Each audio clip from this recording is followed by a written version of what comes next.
And welcome back, everyone. Hope you enjoyed that break because we still have plenty of StarCraft coming at you here and now. We have 3 best of 3s remaining, and we're back with the PvZ. Of course, just like the last series, we have the cameras on full front, on full force, showcasing our lovely, beautiful players.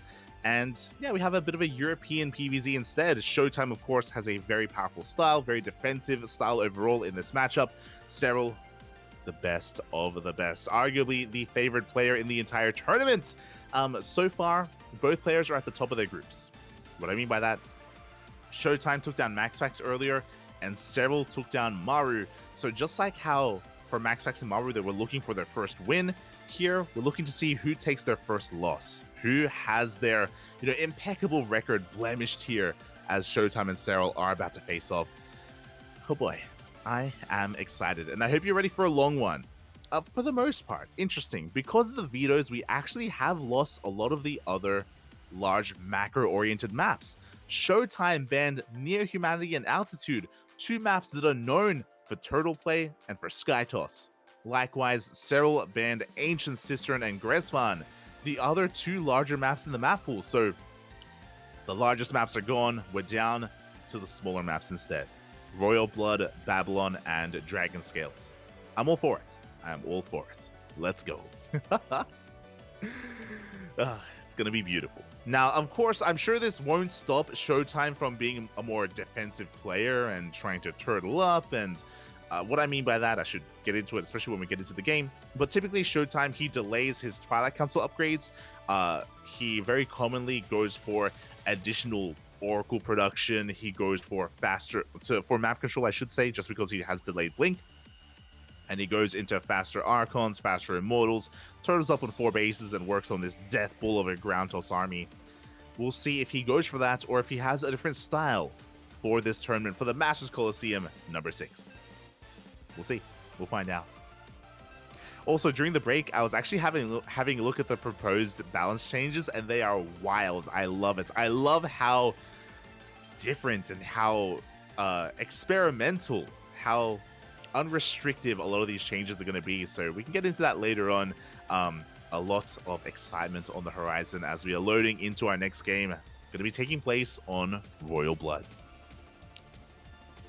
Actually, I know you can't hear Kura, but it may even be worth making a podcast. It may even be worth making a podcast to go over the maps and go over the proposed changes. It's been a while, but it would be fun.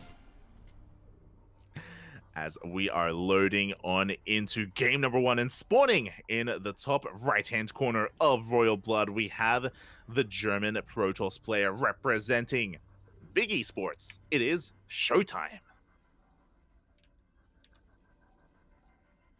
And spawning in the bottom left-hand corner, we have his opponent. We have the Finnish Zerg player representing Team Basilisk. It is Serral.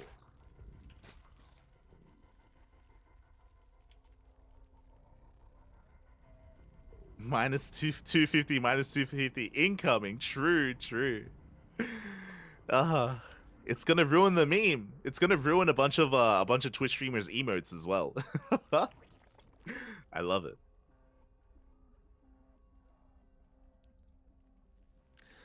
But here we go. For the time being, we do have a hatch gas pool opener from Serral. No crazy shenanigans with like a 15 hatch or a 14 hatch, as ShoWTimE opts to not block whatsoever. No pro block, no scout early on. Instead, what looks to be the beginnings of a gate expand from ShoWTimE. Really interesting here. I'm curious if this is going to be a trend for the rest of the series, if ShoWTimE doesn't bother with pylon blocking. And if he doesn't bother with scouting. It's dangerous because I feel like for a long time, Serral was known as like a proper macro player, just standard correct play and nothing but that. But in maybe the last 12 months, maybe the last year, maybe more than that of play, we've been seeing Serral be very aggressive and even cheesy at times. It's been really cool to see Serral just spread his wings and explore more aspects of the game and actually find a lot of success with it as well. It's been really cool to see him just branch out and become a new player, a stronger player as a result. So you got to be careful. you have to be careful when going up against Serral. As he's getting into his Queen production again, pretty standard opener from our Zerg.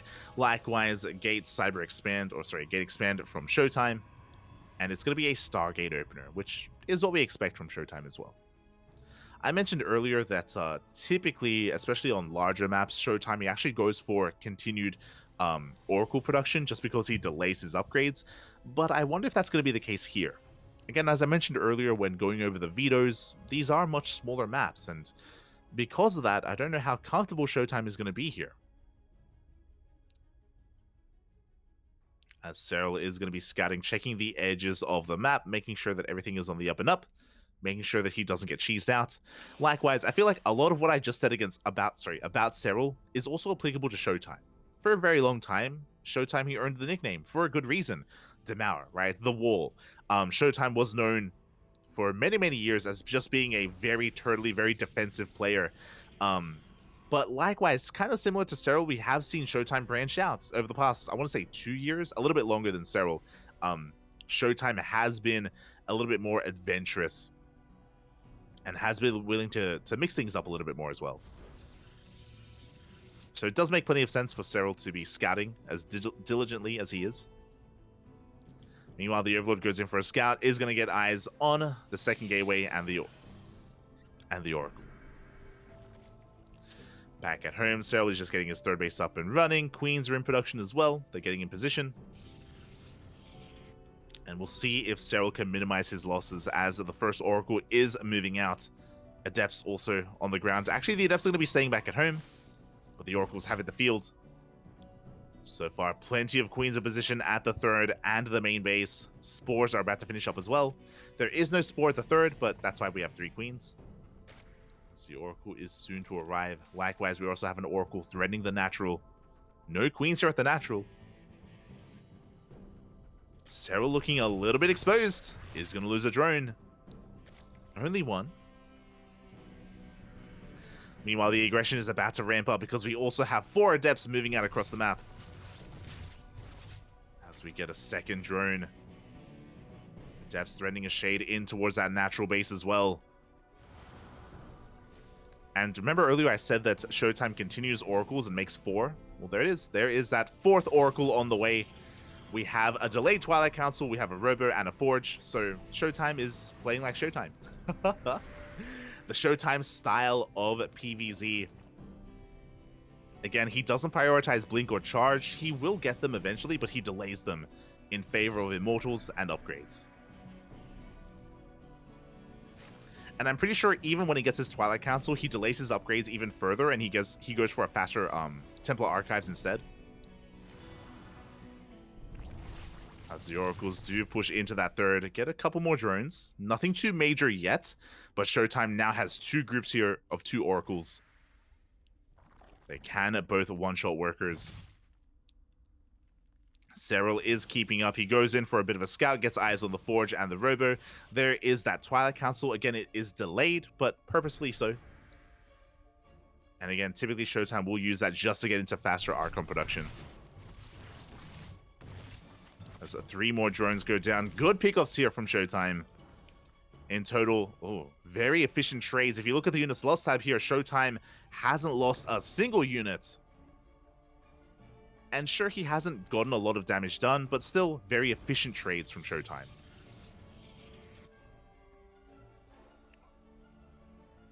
As back at home, he's getting his third base up and running, fully walling off. We do have +1. Charge is on the way, so not going to be delaying Charge for too much longer, as ShoWTimE is just establishing himself on his side of the map. Meanwhile, the Oracles, they dive back in. They do get 2 more drones.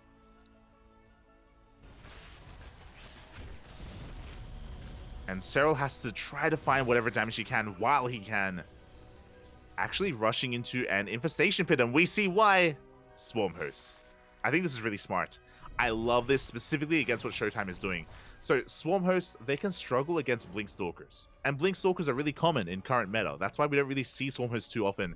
Because Blink Stalkers, they can chase down and punish them. Meanwhile, before that happens, 4 more drones, 5 more drones go down. Oh my god.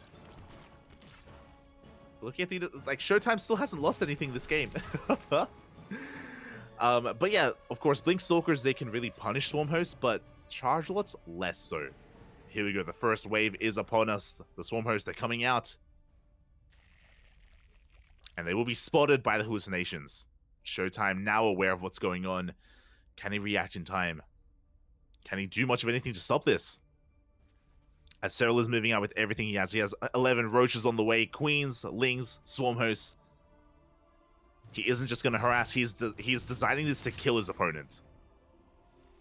Looks like Serral has recognized he's just sustained too much damage, too many losses. And the Locust Wave is headed towards the natural. Interesting. He's going for the production. Yeah, he gets us around on the Robo. The Robo is going to go down. That will stop Immortal production. Very nice pickoff. He gets into the mineral line, takes down the cannons, even more workers. At the same time, a good catch on these roaches. But Serral is backing off, consolidating his army, pushing back in, getting ready for another Locust Wave. For now, there's only 2 Immortals, and because of that, the Roach army is that much more threatening. 14 probes going down in total. And here we go, the Locust Wave is coming in from behind. Oof, a massive stasis though. A very crucial stasis trap from ShoWTimE does take care of the Locust Wave. He's getting on top of the queens.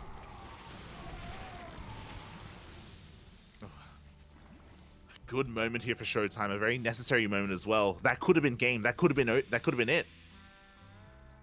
Serral is getting ready for wave 3. There is another stasis trap here in that mineral line. Roaches are being forced back, but we do have another wave. Up in a couple of seconds. And there it is. It is available. Serral going for that third. There is that stasis trap, bear that in mind, but we're getting into the mineral line. Really good positioning with this Locust Wave. At the same time, the Roach Ravager threatening to push into the natural. Picking off whatever they can. 11 probes went down. And Serral, he's just gaining more and more value here. Staying on a very low worker count. Serral, he's on 3 base economy, basically. 3 base saturation. With 69 drones. Nice. That's all you need. And from here, he can't afford to just keep remaxing here on Roach Ravager. And this time, the Swarm Hosts, they reposition here over towards the left-hand side instead. Going for that mineral line. The Roach Ravager coming in from behind, distracting the army of ShoWTimE. And despite how defensive ShoWTimE has been, he's having a really hard time keeping up. 8 more probes.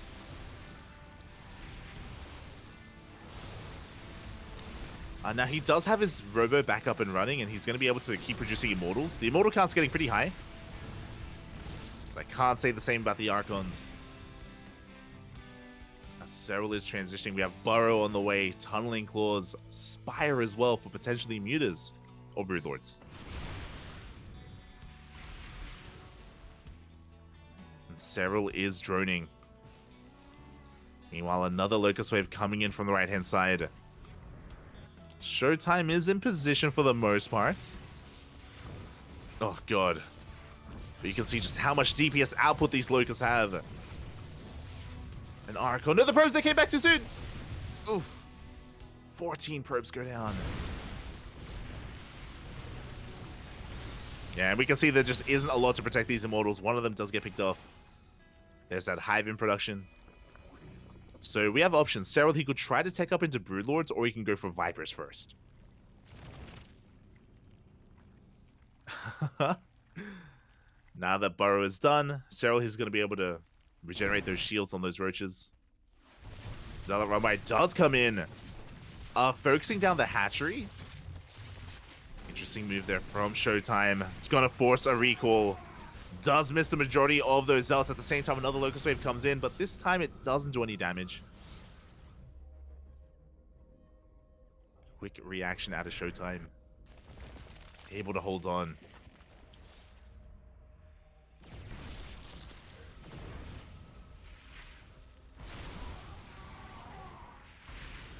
Oof. And yeah, ShoWTimE is just having a really hard time trading here with the Roach Ravager, losing another Archon. Baneling run by on the right-hand side. We have the roaches pushing through the center. Banelings won't find too much damage. But you can see the Serral's just keeping this army busy. Takes down another Archon. And here come the Swarm Hosts.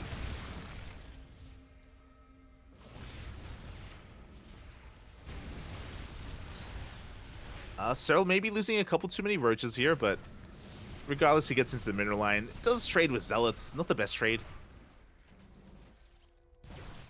And ShoWTimE, over the course of this game, he has been building up a pretty large force. He's got 6 Immortals, 6 Archons.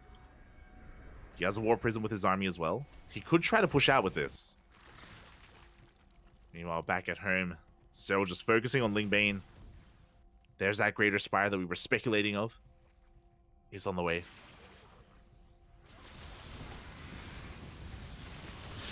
Oh, not the best trades from those Banelings, but does isolate the Archons. Not quite getting the best connections as the Locust Wave heads towards that third. I don't see this one doing too much. But even trading with Zealots, I mean, just value here for Serral. Overseer in the main, just making sure there's no Skytoss transition. That's going to be like a big game changer here for ShoWTimE if he was going towards that.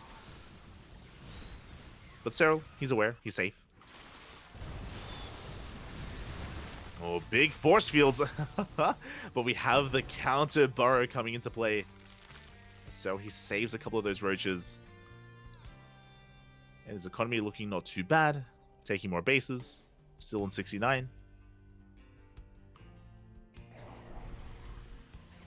Stormhosts are being caught out.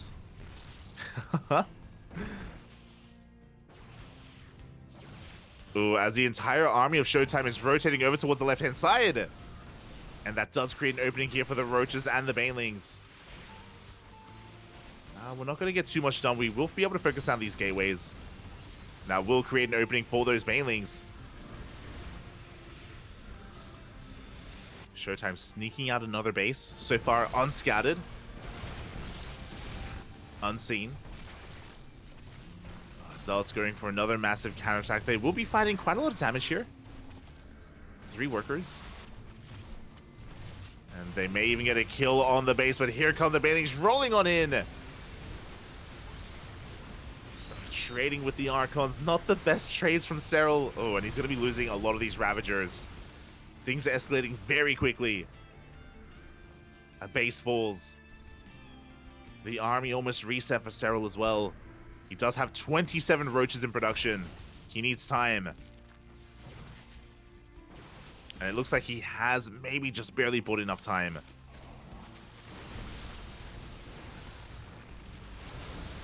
Locust Wave is coming in. Roaches, they force this back. Good juggling from ShoWTimE. But he may have just lost too much. Earlier, he had an impressive immortal count. Now he is down to 3. Not too bad, but not a bad immortal count, but again, not ideal against the maxed out army here of Serral. ShoWTimE does get another base up and running. Still unscouted from Serral, still unaware. But he should be checking. He's going to rotate over. Going to get eyes on this Nexus. As he distracts ShoWTimE, we do have the Locust Wave coming in. This time, a very late reaction. Damage is being done. Big biles go down on those Stalkers. Yeah, Serral trading so well. Takes down an Oracle with the biles. Meanwhile, 10 workers went down.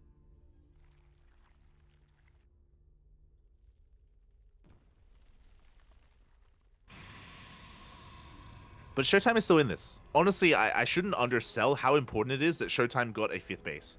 Like, with this 5th base up and running, ShoWTimE, he's not being starved out anymore. He can afford to get back into Immortal production, rebuild his army, remax. He's still on the road to recovery, but this 5th makes it possible. I spoke too soon. I spoke too soon as the 3rd base of ShoWTimE goes down. Ugh, the Locust Wave getting out of control.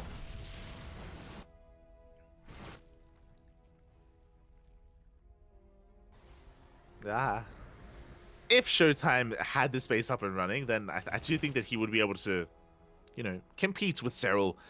But now he's even delayed to take that base. There is a borrowed unit under the Nexus location. Serral keeping the pressure up. Baneling's rolling in once again. ShoWTimE is on the back foot. Here comes the Locust Wave, and the entire army of ShoWTimE gets swallowed up by Serral. He's doing what he can with as little he has, but GG gets called, and Serral will take game number 1. GG. Having so much control of that game, correctly identifying the build that ShoWTimE was going for with his scout, and recognizing the vulnerabilities of it going into those swarm hosts. And the swarm hosts of Serral got so much value over the course of that game. I'm so impressed that they survived throughout the entire game as well. And again, a big reason for that is just because of the army composition that ShoWTimE had. He had a really hard time keeping up with and punishing those swarm hosts and hunting them down. He just didn't really have a maneuverable army to do so. Didn't really have map control. There was a moment for ShoWTimE where he was pushing through the center, and he was definitely putting pressure on Serral. That was when Serral lost his base on the left-hand side, and when he lost a lot of his Ravagers. So there was a moment where Serral was in trouble, but it was only one moment. Outside of that, Serral did have a really strong performance here, and a really strong game. And here we go. Now we're going to be getting into game number 2. ShoWTimE looking to fight back, looking to bounce back. And so far, just keeping a cool head. So just pondering over that game, over that series, maybe thinking about his next one. Let me just double check, but this is going to be the final series of these two players tonight. They're going to be back tomorrow to finish off the group. But after this series, both players can get some rest, they can get some food, they can take a break. As we're going to be featuring some of the other players instead. Again, we still have a TVT between Gumiho and Maru. And after that, we have a PvP between Trigger and MaxFax. So 2 mirror matchups after this series. Plenty of StarCraft. And I thought we could maybe have an earlier night, but nah, with that TVT on the horizon, oh man, we're not sleeping tonight. It's 1 a.m., Poppy. It's 12:30 a.m. in the morning. Oh, we're gonna go all night. Let's go. Which I'm all for, for StarCraft, anything for StarCraft, Poppy.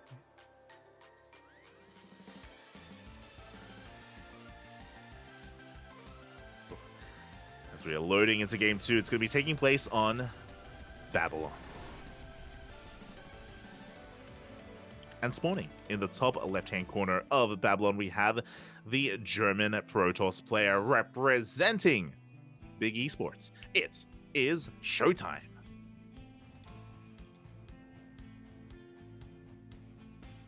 And spawning in the bottom right-hand corner, we have his opponent. We have the Finnish Zerg player representing Team Basilisk. It is Serral.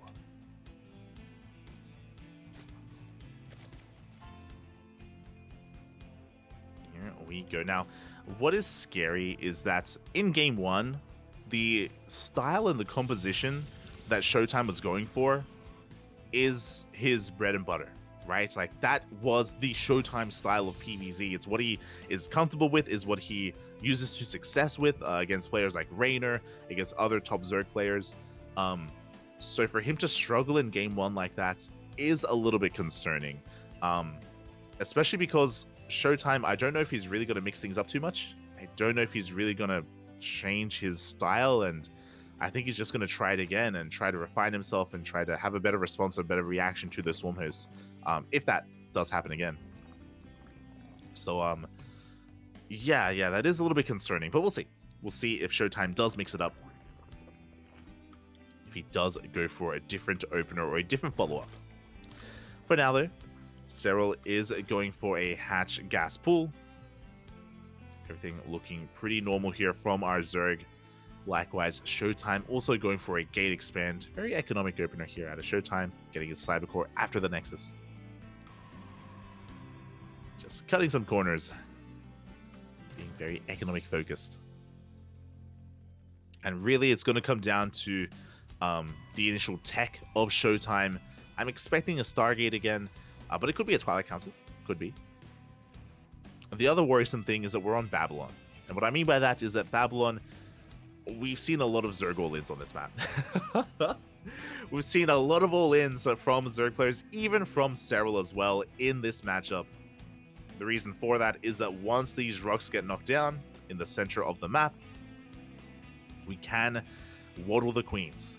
The rush distance by ground becomes very short. You can set up the creep highway, you can send your roaches, queens, everything across the map, and lay siege upon the third and look to break it. So there was like an era, like maybe a month or two, where that was actually just everything and the only thing that we saw on Babylon in PvZ. But that has since fallen off a little bit, so that is, of course, a possibility for Serral, but he doesn't have to go for it. Meanwhile, Stargate Opener. Stargate Opener here from ShoWTimE. Once again, should be getting into those oracles. Nothing too fancy, nothing too crazy. So just the first oracle is on the way. And winding it all back to the early game of Game 1, ShoWTimE was doing really well, going for his patented 4 oracles opener, his 4 oracle style. He was getting a lot of economic damage done. He was doing well with his adepts, and he wasn't losing anything. Up until the swarm host hit the field, ShoWTimE hadn't lost a single unit. So he clearly has really good unit control and really good harassment capabilities. We'll see if he can do it again. We'll see if he can do it again, as Lings do go for a bit of a run by, and they do take down the Adept. But they don't really delay the Nexus for too long, as ShoWTimE is able to throw it down.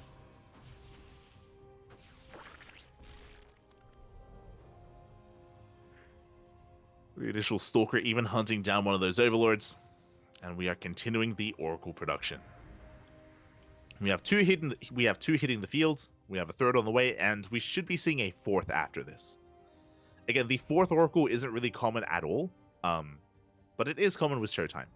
And a big reason for this is because he usually doesn't go for Blink afterwards, so he has less of a presence on the map. And he needs to make up for it with these Oracles. Here we go, the Oracles do dip into the main base. They get a couple of worker kills. 2 drones, not too bad. Adepts are going to be threading a shade in towards that third as well, but Lings are in position. As ShoWTimE once again is delaying his Twilight Council. We have a Forge first, followed by a Robo, just like game number 1. Now, what is interesting is, I don't know if you noticed, as the Oracles, they're taking a lot of hits. Oof. A lot of hull damage. But I don't know if you noticed, ShoWTimE did start a 4th Oracle, and then he cancelled it. He did cancel it instead. So ShoWTimE is going to be cutting some corners. It's going to be a little bit more efficient. Oh, nice Stasis Trap is going to delay the 4th base. But it does mean that ShoWTimE, he's going to have a little bit less to harass, but he has more gas to work with to tech up a little bit faster instead. And there is a faster Twilight Council compared to game 1. Tis on the way. Immortal production already commencing as well, as to be expected. And this should be for charge, but we'll see if ShoWTimE goes for a different upgrade instead. Serral is getting his 4th up and running, has just been droning, keeping up with the Oracles. We have another very fast Infestation Pit. This is looking like Swarm Host again. Lings threaten a counterattack, but they don't quite make it in.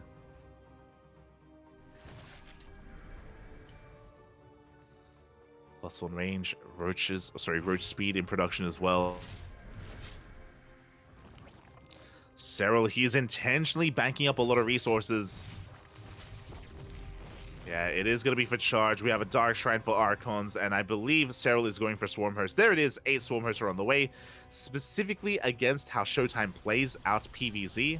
Again, I do think that this is a really wise choice, and I think this works better against ShoWTimE than any other Protoss.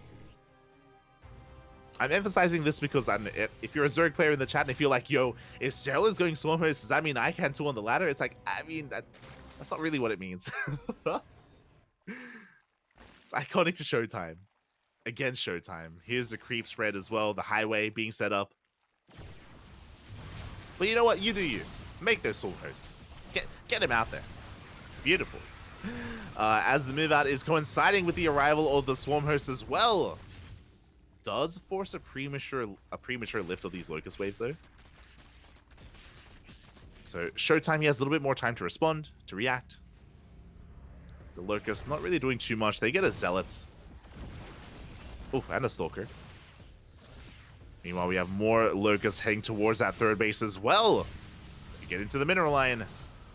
They're getting probes. At the same time, while the army is distracted, we have Roaches and Lings headed towards the fourth base here of ShoWTimE. Shield battery falls, cannon as well.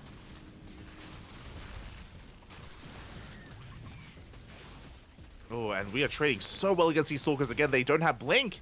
The Stalkers, they're trapped, and another Stalker goes down. Very expensive losses here for ShoWTimE. But as you can see, very different composition. ShoWTimE this time is going for more Stalkers. Less Zealots, less Immortals. Less Archons, I should say. And Blink is on the horizon. ShoWTimE, he's recognized the weakness of his unit composition in Game 1. And with Blink Stalkers, it isn't just about keeping up with the army, it's about keeping up with the Swarm Hosts and even punishing them.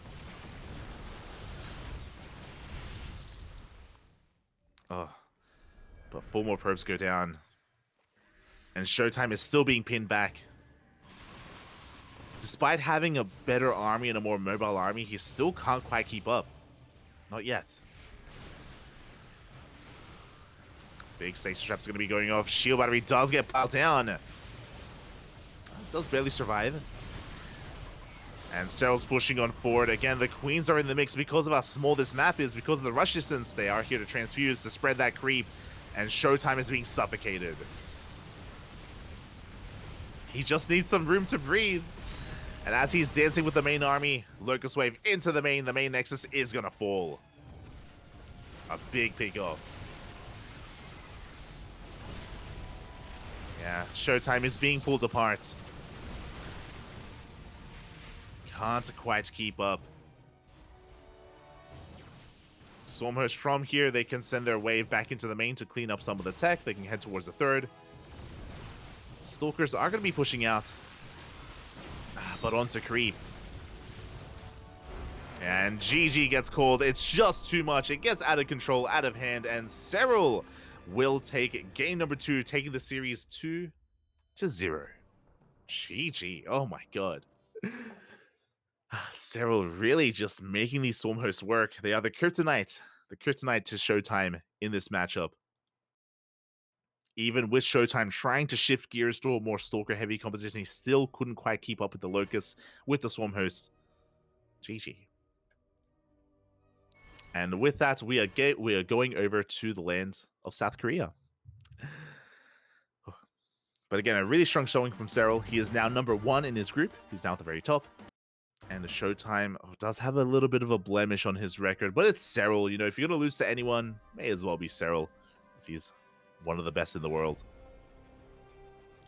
As we're going to be getting ready for our next matchup after this break, we're going to be getting into Gumiho versus Maru, a TBT. See you soon.